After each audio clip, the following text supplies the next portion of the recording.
साथियों नमस्कार। आप सभी का अपने YouTube चैनल परीक्षा पावर पॉइंट में स्वागत है। दोस्तों अगर चैनल पर नए हैं तो चैनल को सब्सक्राइब कर लीजिए, साथ में बेल आइकन भी प्रेस कर लीजिए, जिससे कि आने वाली हर वीडियो की नई नोटिफिकेशन आपको मिले सबसे पहले।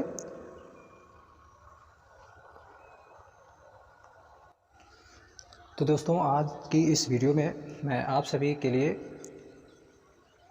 UP aided junior high school की जो अभी हाल ही में वैकेंसी आई हैं और उनका फॉर्म भरा जा रहा है, जिनकी डेट है, फॉर्म भरने की जो डेट थी वो 5 मार्च 2021 से स्टार्ट हुआ था और जिसकी लास्ट डेट 17 मार्च 2021 है। ओके दोस्तों, तो दोस्तों आज हम इस वीडियो में आप सभी के सामने जो बहुत सारे भ्रांतियां हैं यूपी एडेड स्कूल से संबंधित जो विज्ञापन आया है रिक्तियों से संबंधित, उसमें गवर्नमेंट ने किसी भी चीज़ को बहुत अच्छे से क्लैरिफाई नहीं किया है, इसलिए बहुत सारी भाई बहनों के माध्यम या सम्मुख भ्रांतियां हैं, जिससे कि फॉर्म भरने में दिक्कतें आ रही हैं और सारी चीज़ें समझ में नहीं आ रही हैं कि कौन फॉर्म भर सकता है या कौन नहीं भर सकता है। इन्हीं सब भ्रांतियों को दूर करने के लिए दोस्तों मैं आज इस वीडियो में आप सबके समक्ष कुछ तथ्य रखना चाह रहा हूं और क्लैरिफिकेशन भी करना चाह रहा हूं, जिससे कि आप लोग जूनियर एडेड में अपना फॉर्म भर पाएँ और भर सकें। ओके दोस्तों, तो चलिए दोस्तों ज़्यादा देर ना करते हुए हम स्टार्ट करते हैं आज की इस वीडियो को। और दोस्तों आप लोगों से विनम्र निवेदन यही है कि वीडियो में बने रहिएगा अंत तक और पूरी जानकारी आपको मिलेगी। ओके दोस्तों, तो चलिए स्टार्ट करते हैं।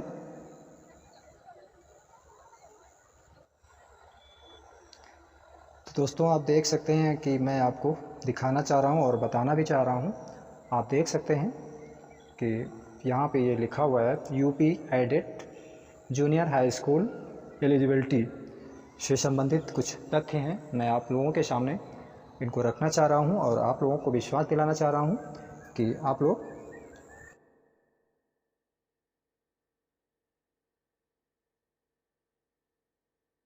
पहला जो पॉइंट है दोस्तों आप यहाँ पे देख सकते हैं कि प्रतिशत से संबंधित है, स्नातक प्रतिशत से संबंधित।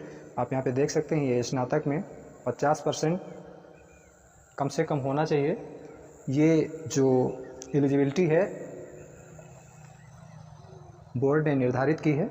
ओके, तो दोस्तों यहाँ पे मैं आप सभी को बताना चाहूँगा कि ये मिनिमम जो 50% का जो एलिजिबिलिटी या स्नातक का होना जो निर्धारित किया गया है, ये उन भाई बहनों के लिए है जो 29 जुलाई 2011 के बाद में डिग्री या डिप्लोमा किया है या स्नातक किया है, कंप्लीट किया है। जो भाई बहन 29 जुलाई 2011 से पहले डिग्री या डिप्लोमा अपना कंप्लीट किए हैं, उनके लिए ये सब चीज़ें नहीं हैं। उनका अगर 50% से भी कम है स्नातक तो वो फॉर्म भर सकते हैं। ओके दोस्तों, और साथ में इसमें क्या होना चाहिए तो मैं आपको बता दूं दोस्तों, अगर 29 जुलाई 2011 से पहले आपका स्नातक है तो आप फॉर्म भर सकते हैं और उसके लिए आपका होना चाहिए बीएड होना चाहिए और बीटीसी होना चाहिए। बीएड या बीटीसी में से कोई एक आपकी जो ट्रेनिंग है वो होनी चाहिए। और इसके बाद में दोस्तों आपका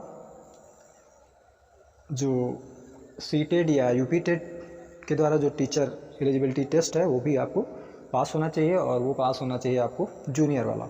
ओके दोस्तों, तो ये दोस्तों 50% से संबंधित जो भ्रांतियाँ थी उनको मैंने दूर करने की कोशिश की है। और इसके बाद दोस्तों जो नेक्स्ट पॉइंट आता है वो आपका एज से संबंधित है। एज से संबंधित तो यहाँ पे देख सकते हैं दोस्तों, सहायक अध्यापक के लिए जो एज है वो आपकी 21 से 40 वर्ष, मिनिमम 21 वर्ष होना चाहिए और मैक्सिमम 40 वर्ष। ओके दोस्तों, और बाकी ओबीसी एससी एसटी के लिए जो छूट निर्धारित है वो आपको छूट भी मिलेगी। ओके, और इसके बाद दोस्तों हम आ जाते हैं प्रधानाचार्य की एज है जो उससे संबंधित बात कर लेते हैं। तो यहाँ पे आप देख सकते हैं प्रधानाध्यापक के लिए जो एज है वो जो मिनिमम एज है वो 30 वर्ष है, कम से कम 30 वर्ष को कैंडिडेट का होना चाहिए। और इसके बाद जो ऊपरी आयु सीमा है उसमें कोई मतलब प्रतिबंध नहीं है, कोई बाध्यता नहीं है। 30 वर्ष से ज़्यादा 30 मिनिमम है और अगर 40 से ज़्यादा है तब भी वो एलिजिबल हैं, फॉर्म भर सकते हैं। बस शर्त ये है कि उनको 5 वर्ष का अनुभव होना चाहिए, टीचिंग के क्षेत्र में 5 वर्ष का अनुभव होना चाहिए। ये है दोस्तों। और इसके बाद दोस्तों हम आ जाते हैं सब्जेक्ट से संबंधित बात कर लेते हैं। तो सब्जेक्ट से जो बात करने वाले हैं और ये हमारा है तीसरा पॉइंट। तो इसमें जो बात करने वाले हैं दोस्तों, आप देख सकते हैं कि इसमें हम बात करेंगे भाषा से संबंधित, लैंग्वेज से संबंधित। तो दोस्तों जो लैंग्वेज के लिए है, तो लैंग्वेज में आप देख सकते हैं कि स्नातक में क्या होना चाहिए। तो जैसे हिंदी है, संस्कृत है और अंग्रेजी है, 3 लैंग्वेज हैं। 3 लैंग्वेज के लिए फॉर्म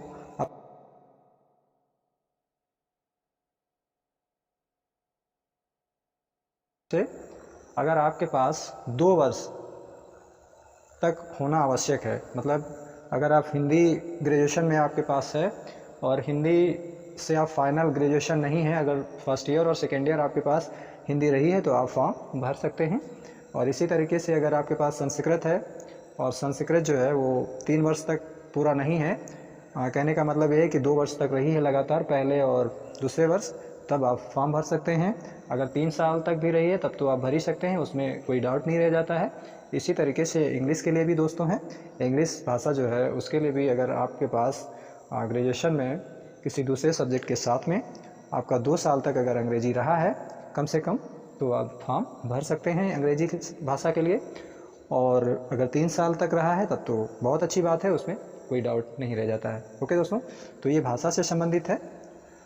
और नेक्स्ट है दोस्तों, और साथ में इसके साथ में मैं बता दूं कि आपको क्या होना चाहिए। तो इसके साथ में दोस्तों आप देख सकते हैं कि उपरोक्त विषय में से अगर आपके पास 2 वर्ष तक होना आवश्यक है और 3 वर्ष तक अगर है तो बहुत अच्छा है।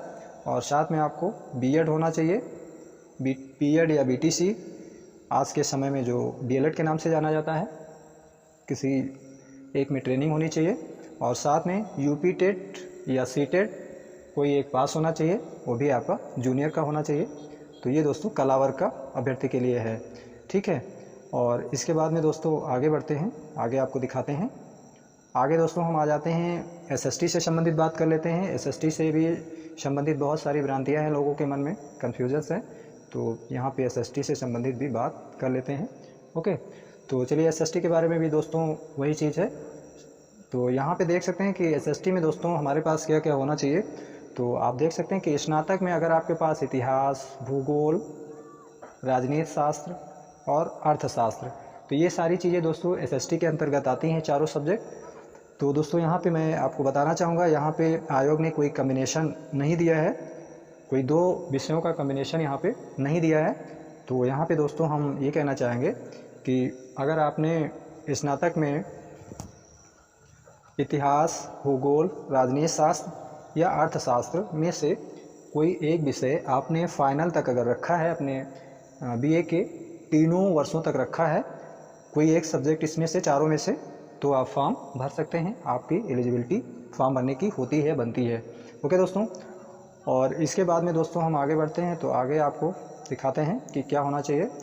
तो आगे इसमें दोस्तों मैं आपको ये बताना चाह रहा हूँ, और अगर 2 वर्ष तक भी अगर रहा है तब भी आप फॉर्म भर सकते हैं। कहने का मतलब ये कि इतिहास या भूगोल या राजनीति शास्त्र या अर्थशास्त्र अगर आपका एक विषय के रूप में 2 वर्ष तक रहा है स्नातक में, फर्स्ट ईयर सेकेंड ईयर, तब भी आप फॉर्म भर सकते हैं। अगर 3 साल तक रहा है तब तो बहुत अच्छी बात है, उसमें कोई डाउट नहीं रहता है। और साथ में यहाँ पे आयोग ने कोई कम्बिनेशन सब्जेक्ट नहीं दिया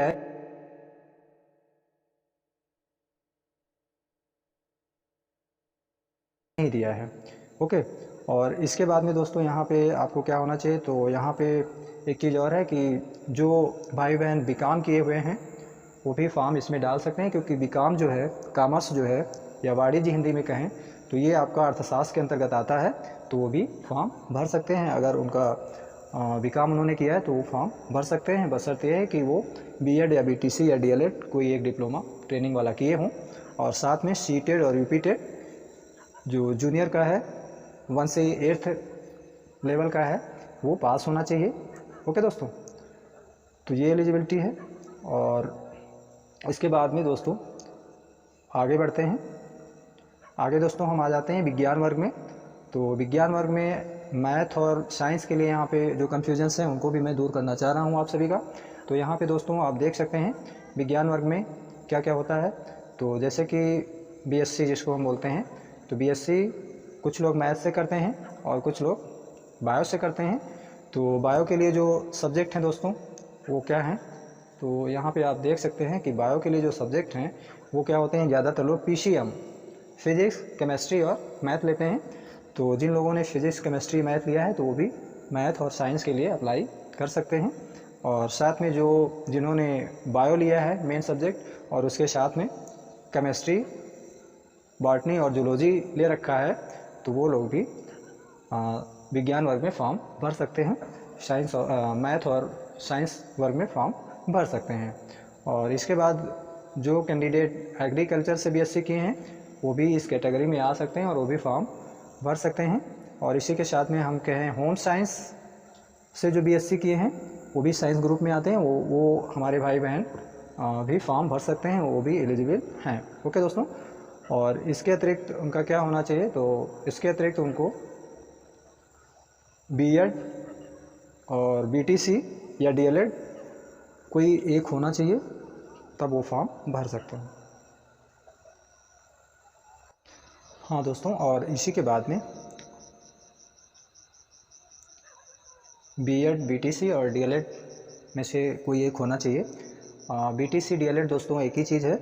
पहले हम डीएलएड को बीटीसी के नाम से जानते थे और आजकल बीटीसी को डीएलएड के नाम से जाना जाता है। और साथ में सीटेट या यूपीटेट जूनियर क्वालिफाई होना चाहिए, 1 से 6 लेवल का क्वालिफाई होना चाहिए, तो आपकी एलिजिबिलिटी जो है वो कंप्लीट हो जाती है। तो दोस्तों आप समझ गए होंगे, मैं आशा करता हूँ कि आपको ये सारी चीज़ें बहुत अच्छे से समझ में आ गई होंगी। और दोस्तों आप लोगों से आग्रह है कि अगर फॉर्म नहीं भरा है तो आप लोग फॉर्म भर सकते हैं। अगर इस वीडियो को आप पूरी तौर से देख लेते हैं तो आपको सारी चीज़ें समझ में अच्छे से आ जाएंगी।